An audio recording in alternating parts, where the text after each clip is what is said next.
You go. Hello, everyone, and welcome back to a God Shift podcast. I am your host, Shayna Rattler. I am so glad that you have decided to join us, whether this is your first episode or whether it is multiple episodes in. Thank you so much for being here.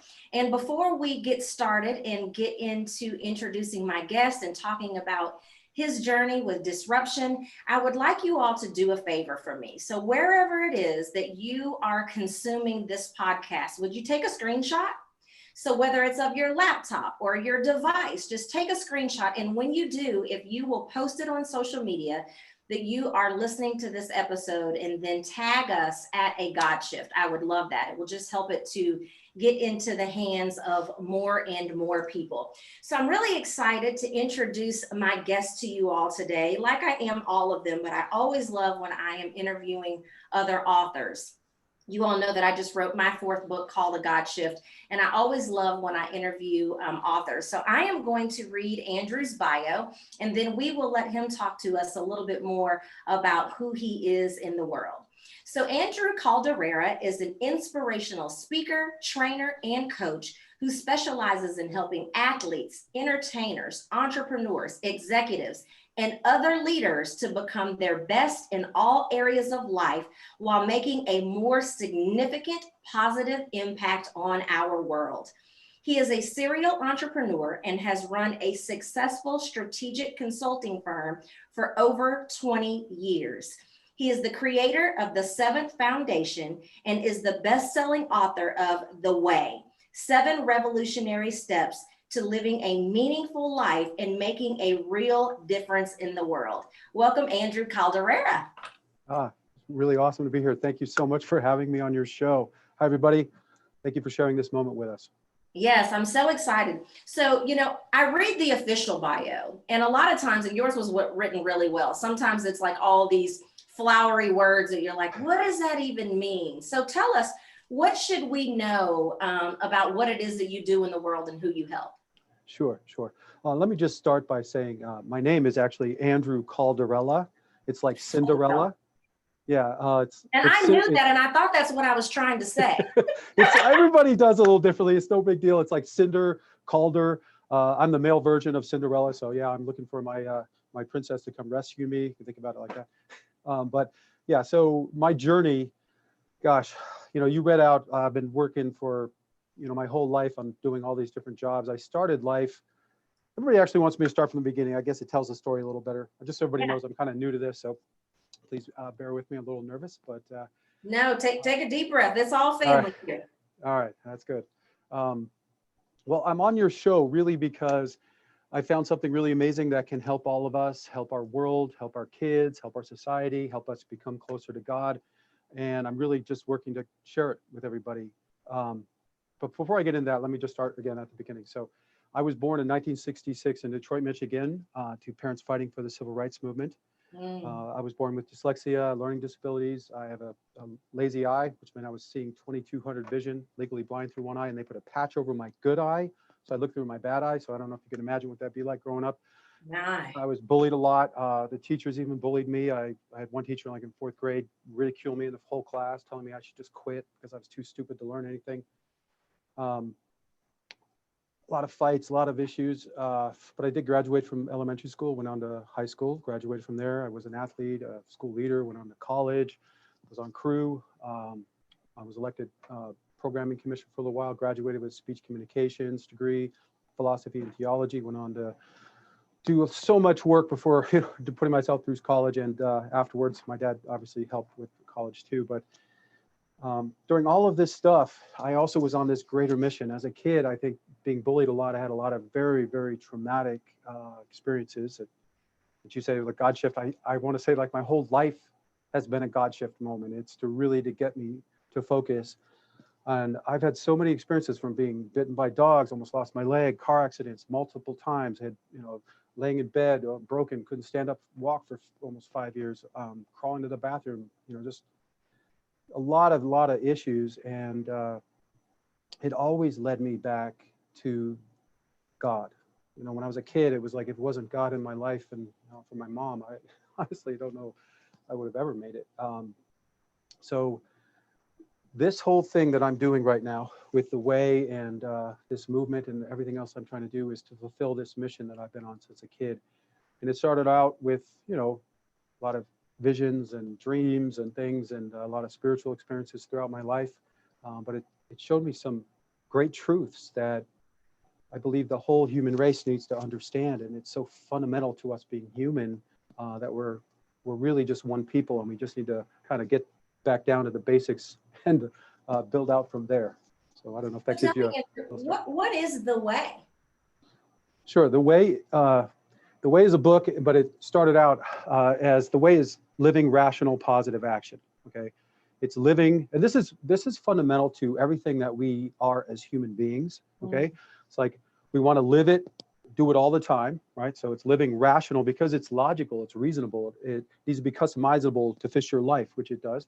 So it's living rational positive, and this is one of the most keen insights I had during my 30 years of research into this. Is that it's about integrating virtues into your life. Virtues are the thing that human beings classify as the highest valued traits that we want in ourselves and we value in others and all the rest.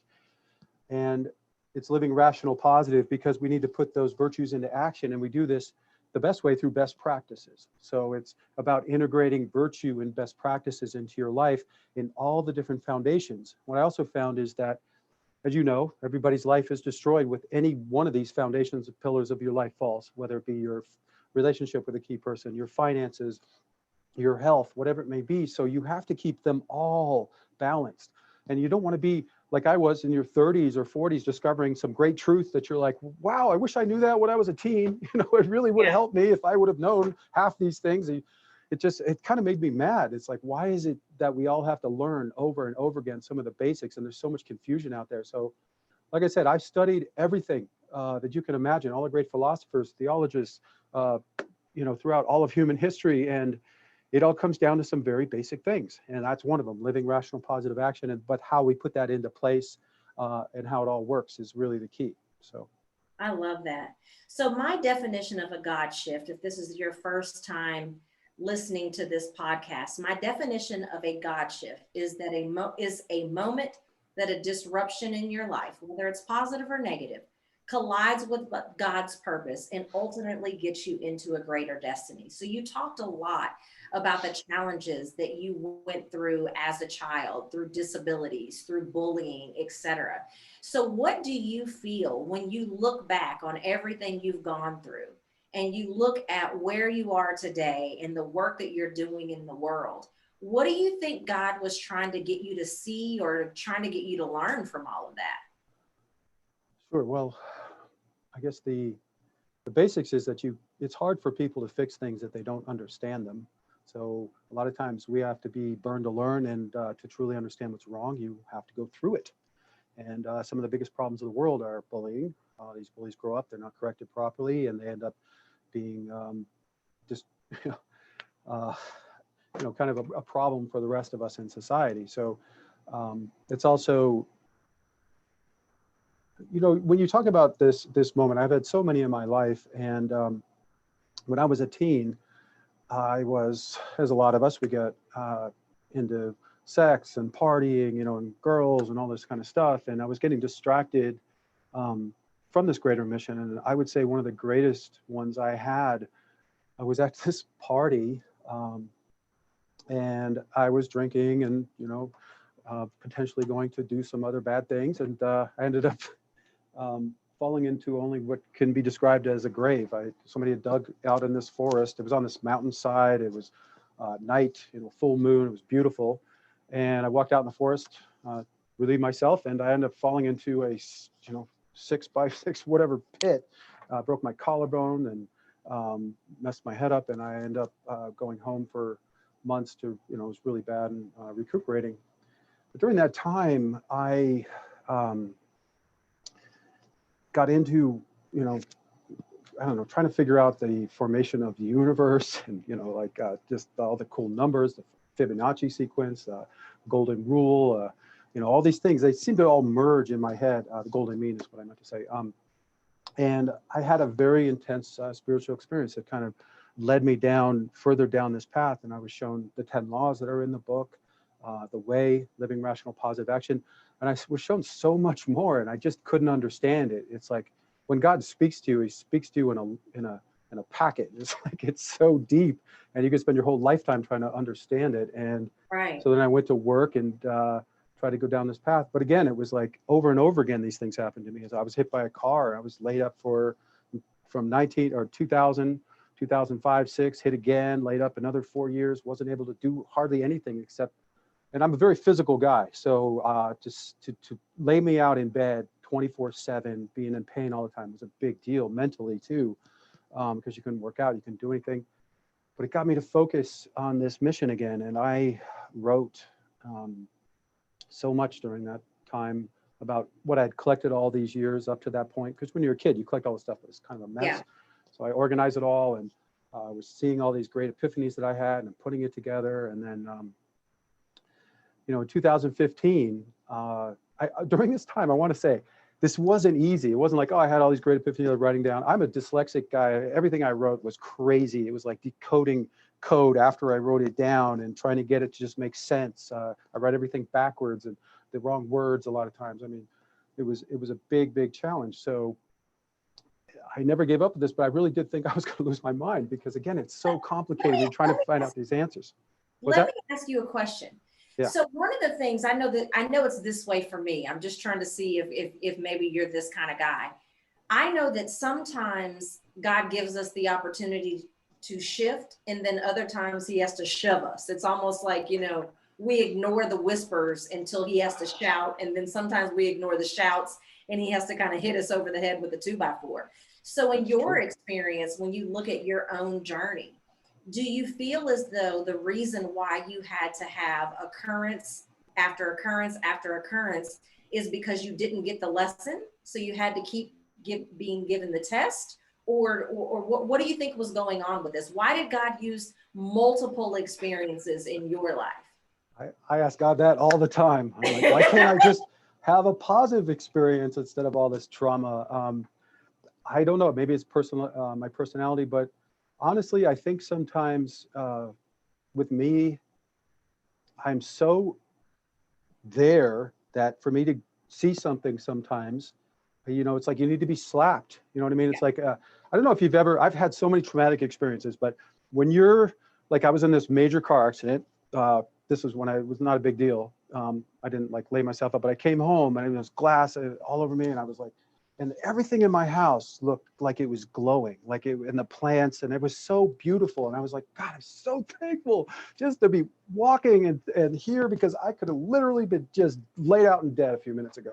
Right. So I think sometimes, like you said, you need a shift of perspective. You know what I mean? And in regular life, sometimes you can't happen. Let me tell you a story. When I was little, I had this friend, or not a friend. Well, I had a friend up the street, but he has brother or his friend, whatever. He was this bully. I mean, he was a brutal guy, right?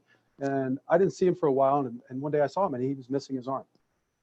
And he came up to me and I was a little scared and I talked to this guy and we had such a deep conversation at a kid. He was like, I'm so sorry and all this stuff. And he goes, I was such a jerk. I'm so happy. I was like, God, you lost your arm. He's like, yeah, but it was the best blessing I ever had because now I've learned so much. I'm so much of a better person. It just blew me away as a kid. But I think the whole point of you being here, okay, is that this is a training ground for us to become better people. To, if you're going to raise a being, right, you're going to create a being, you're going to raise it with free will. People call it the sin, right? We call this original sin. It's really not a sin. It allows us to fail. Temptation and free will and all of these things wouldn't mean anything if you really couldn't fail. God didn't design this world to be perfect. This is not heaven, right? So, right. So we're here to be raised as being and to make these choices. Like you said, sometimes it's whispers, sometimes it's lessons. I cover this in the second book where you get deep into the mind and how the world works and stuff. But the whole idea here is that if you're going to become the best person you're going to be, sometimes if you really take this oath like I did with God, God's like, you really sure? You really, really, no matter what? You know what I mean? It's like, he'll do anything. He'll rip off your arm. He'll break your legs. It doesn't matter to teach you something if that's what you need to learn. And again, sometimes you just don't know what you don't know. You know what I mean? And it's like you need something to show you. Just the example with the 10 laws. I was given these 10 laws when I don't even know how old, really, really young. And I looked at them for years and I always knew there was things wrong with them. And I kept changing little words here and there. But I missed one of the laws for, gosh, I don't even know, probably 8 or 9 years. It was just because I had separated one law into two. And then I kept missing the most obvious law, that we're all connected to God. You know, God created us. We're connected to God. This isn't this big separate thing. You know, I've had conversations with God. When I was a kid, I used to have these dreams where I don't know if you remember Casper the ghost. I was like, I don't know why, but Casper and I used to hang out all the time. I think it was because he was bullied and was looking for a friend, and I needed friends. So in my dreams, for some reason, I was like always hanging out with Casper. And he took me to this place once. I'll tell you this really quickly. And this happened to me over and over and over again. I think I wrote a paper about this when I was in college. But he'd bring me to this place, and I'd be standing in front of this beautiful gate, like flowers, and but it's a gate and an archway, and the whole human race is standing there next to me.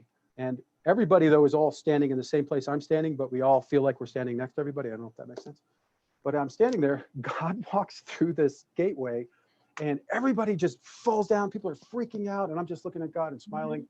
He walks over to me. He goes, "Why aren't you freaking out? Why aren't you afraid?" And I go, "Am I supposed to be afraid?" And he laughed.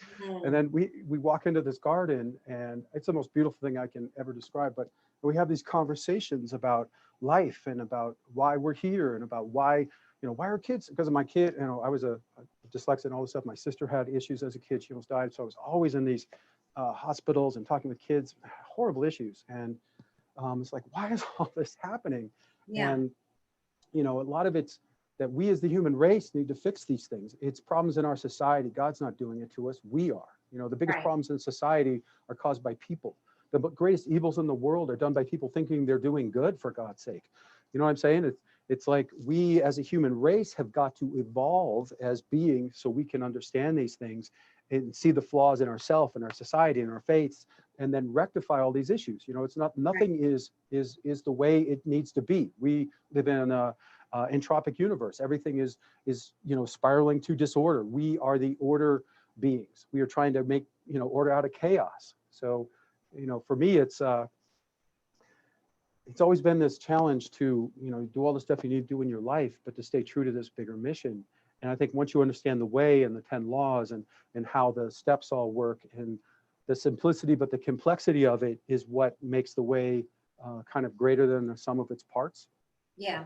So let's go this direction. Let's start to talk about how somebody can get out of disruption onto a better path, because obviously you've done that. And one of the things that I say all the time is that when you're going to put your God shift in motion, meaning when you're going to get on the other side of the unexpected circumstances, and you're going to start to get closer and closer to what it is that you need to be doing and where it is that he ultimately would like you to be, I believe that it's very important that we actually elevate God's position in our life when we're along this journey. For you, why was that important? I think as I went through this journey, studied all the different faiths. I was brought up Catholic. I kept seeing so many flaws within the way that people were representing God and the way that I understood God. It's like, I don't know if you see this smug, self-righteous kind of superiority that's infected most faiths, but it kind of, I don't know, the God that I know, it's not like you put God first. It's like hanging out with your friend all the time. You know what I mean? Yeah. It's not like I'm sitting there going, oh, I got to think about God. It's like God is with me. So for me, it's like when I explain this in the way, it's more of you realizing that, oh yeah, I hear that noise that I didn't realize was there. You know what I mean? I wake up to the idea that I'm living this life with God in this universe, which is it's all energy. If we look at the creation of everything, it's like before the beginning there was God, and then God created the omniverse, and in the omniverse there's our universe and everything that we are. But we creates us. We're like shards of this great gem, but we need to grow up somewhere. You take a soul and it grows into a spirit, but it needs to be placed into a body, and the body is what allows us to make these choices. But it's this, it's like it all starts with the game of life. When you look at the real game of life, like the one in the store, you buy it, it has a game board, you open it up, it has a box, you move these pieces, throw this dice. the whole game board that we live on, we call those the human conditions, right? The human conditions, like the universals, are gravity, day and night, entropy, all these big things, space time. And then there's human centric ones, right? That are, we're born ignorant, we have to eat, we have to drink, it takes so long for us to raise our kids, all these human centric issues, right? And you put them all together and it really sets up the whole game of life. And it really focuses us in three ways, right? On self-control, self-development, and societal development. Meaning you have to control how you grow, right? And you want to develop yourself in the right way, but we also need the society to help us, right? Because we're all born ignorant and helpless, and without our parents and our caregivers giving us a good start, we're not going to do as well. That's why we all need a clear path. So to make the point, the reason I wrote the way and has steps, this is how every single one of us can get on our true path to our true self, to live that true life that we want. There are some very, very basic steps. The first three steps of the way sound very simple, but they're so key to understanding all of humanity, right? It's like all of us know the good, right? We all kind of know what the good is. We all want clean water. We all want good stuff for our family and everything else. And we all know that. We all want it. We would all choose it for ourselves. These first three steps, if you look at the way, I know I'm going through them a little quickly, but the idea is that we as humanity know the good. I mean, just think about that for a second. We have a conscience. We know good from bad. We obviously need to develop that in our kids and help them see it and understand it. But that and the idea of original sin, or this idea that we can fail and choose wrong and choose right and choose, is an unbelievable gift. It's about the observer in the universe. God didn't create us to be some puppets, so in the image of God and all of that. Right. So let's pause for a quick commercial break. And then when we come back, I want to get into some advice of like how people can actually put their God shift in motion. And I'm sure that there's probably some points from your book that you could probably, help us to put in place. So let's pause for the calls, if you will. Okay. This episode is brought to you by the free guide, When God Says Shift. Inside that guide, you'll discover the 4 shifts that are required to follow God's plan to move you out of disruption and into a greater destiny, expectancy, and possibility. Head to GodSaysShift.com to access it now. So, Andrew, if someone is listening to this podcast and they're like, all of this sounds great, but I really want to learn, what are some tangible, practical things that I can do to either embrace disruption, or what are some tangible, practical things that I can do to, put God first and get through this journey the best that I can? What's a good tip that you would give them? Sure. Gosh, I spent 30 years writing a book to explain all of this. Now to sum it all up in a couple minutes. Let's see. I think the biggest thing you have to realize is that, one, we are not divided. We are not that different as a people. We're different sexes. We're different ages. We live in different countries. We have different customs and all sorts of things. But at the same time, we're all human. So don't think that your life is so complex that that you can't figure it out. Okay, because once you get the basics in order, what I found is I call it the daily way. This is it covered in the book. Once you learn how to master your daily way, it's about integrating virtues and best practices into your life. And certain ones, like I said, there's certain key aspects to life. If you master those, it'll help you every single day. So it goes from the moment you awaken, how you direct your mind, because you can't control yourself without controlling your mind. A lot of people's minds run like it's a what do I want to say? Like it's a TV set, just changing stations and you have no control. Learning how to control your mind through meditation, other best practices will help you do that. But it's like I said, from the moment you awaken, if you do certain things, how you hydrate yourself, how you focus your mind, how you warm up your body, the different things you do throughout the day to realign yourself and keep yourself positive and focused and all the rest, will connect you with God. For me, I always felt it's like God wants you to live this wonderful, artful life. I cover the art of life in the way as part of step 5. And once you master the art of life and ritual and time, and you apply that to your day, you can create a much richer life. And I mean richer in money, which can also be the case, but I mean richer in the sense of it's more beautiful, it's more fulfilling. Once you figure out what your all of us share the ultimate purpose, right? The ultimate purpose of life is for you to become your true self, live your true life, and go to heaven. The ultimate purpose of society is become the true society in which we can live so we can become our best. So if that's the case, it's like with this whole cycle of us going night and day, and you have to do the same things over and over, allows us to repeat and perfect ourselves as we go forward. And if we set our kids up well with the best habits as their first habits, they won't have to relearn some of these basics as they go forward. And then if we integrate all this in our life right now, we can become better people, help our kids. This is how society can get better over time. So as far as a takeaway, I would say, master your day and integrate all the basics, right? Your sleep, your fueling yourself, how you practice your mental development, physical development, emotional development, spiritual development. Once you satisfy all these different parts of yourself, you will become closer to God, because for me, it's like the whole, like how it says, I'm in church all the time. You know what I mean? It's like there is no extra holy thing. I don't feel compelled to worship God or say certain words. It's like I'm with God all the time. We're friends. If I feel like worshiping God, I worship God when I feel like worshiping God. Like right this moment, you know what I'm saying? It's like if I feel touched, I will worship God.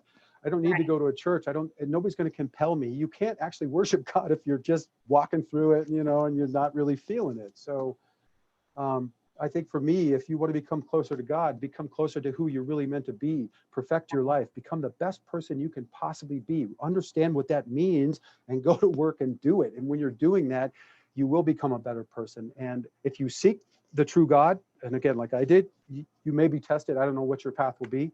But it's not like he's hiding. I don't mean to use the word he. God is beyond pronouns like that. Just got to listen and be open. Sometimes. I want you to repeat what you said, because I want to make sure that people didn't miss that. That was a nugget. You said if you want to become closer to God, what did you say, closer to who you should be? Yeah, becoming the best person you can be is how you become closer to God. Yeah. Because your ultimate self is at one with God. You know what I'm saying? If you look at your ultimate self being in heaven, right? You're hanging out in this universe where there's no good and evil anymore. It's all great. And you're challenged and having this wonderful life. At that point, you're one with everything, right? It's everything. You kind of are there, and you're going on and on and on. You have to be that person. You know what I mean? It's like when you meditate, there's different levels of meditation. I have meditation sheets on the website. In the book, we talk about how to do it. But it's all about learning how to control your mind through different types of exercises. And a lot of times we use what we call archetypes, like light, wise old man, whatever it may be, light, water, these things to represent different types of aspects of our mind that we can then control. For me, it's like, I think this whole thing, like with God in our world, sometimes is way out of context. Okay, because we have messengers that come, and then organizations are formed out of those, and then people join those organizations, become fanatical, and take them over. And over thousands of years, we ended up with kind of a crazy system right now, right? There's no way Jesus Christ would have wanted the Holocaust of the Crusades or the Inquisition or any of that. You know what I'm saying? It's like Muhammad wouldn't want his division and Islam and all the horror that has been brought on by that. Or, I mean, we can go on and on. Even, the Jewish people have felt like they were persecuted throughout history and whatnot. And for me, it was, they kind of miss the whole purpose of this is for us to bring the word of God to all of us. There's no extra chosen. We're all the chosen. We are the children of God. We are all equal. There is no separation until we stop this sickness of superiority, like somebody has the right to rule over you and put their thumb over you because their blood or the color of their skin or some stupid other reason. That is the challenge. You know what I mean? This challenge between the good leaders trying to help us and the leaders that are wanting to put their thumb over us. It's like vice versus virtue, good versus evil. This is the fight. And for us to win this fight, we have to get on the same page within the basics of life and then join together in the right way to make this happen. And that's why I'm here. The book is how we can get on the same page. The one movement and party is how we can join together and make these changes. And This isn't about me. I could care less who does it. I hope to God there's other leaders that stand up and do this, because Right. I'm just some dyslexic, half-blind guy who is trying to learn how to do all this stuff. We need like thousands of us, hundreds of thousands, millions of us. Think about 1 billion people and how much power we would have just by clicking on petitions in a month and maybe giving $1. Exactly. Just think about how much power. You don't have to go march in the streets. You don't have to give up your whole life. We could all spend 5 minutes a month at that point and be like, yeah, what the problem you want to solve today? Well, let's solve global warming. How do we do it? Well, we're going to boycott all these companies until they listen to us. Okay, billions, let's do it peacefully. I actually outline how to peacefully force positive change and why violence will never lead to lasting peace in the book. And there's videos on that too. How to fix our justice system. I did a video on that. How to end corruption. I've done a video on that. I'm doing a video right now on the biggest problems of the world and what the real problems are and how we can fix them and why we're not all divided. You know what I mean? It's like we all want the same things. Andrew, let's talk about that for a second, because you're such a wealth of knowledge and you have so many resources. So where can the listeners find you, and what would you like to offer them? Sure. The hub for everything is the website. It's 7wayme. That's the number 7, WAY.me. You can think about it like a command, like 7way me now. So you want the 7 steps of the way brought within you right now. So you can go there, you can learn about the book, discover the way. You can go to the Action Center. That's where we have all sorts of downloads that go along with the way that are mentioned in here, as well as training and coaching programs. We've got Societal Solutions, which are video series on all the different types of problems and solutions to the world.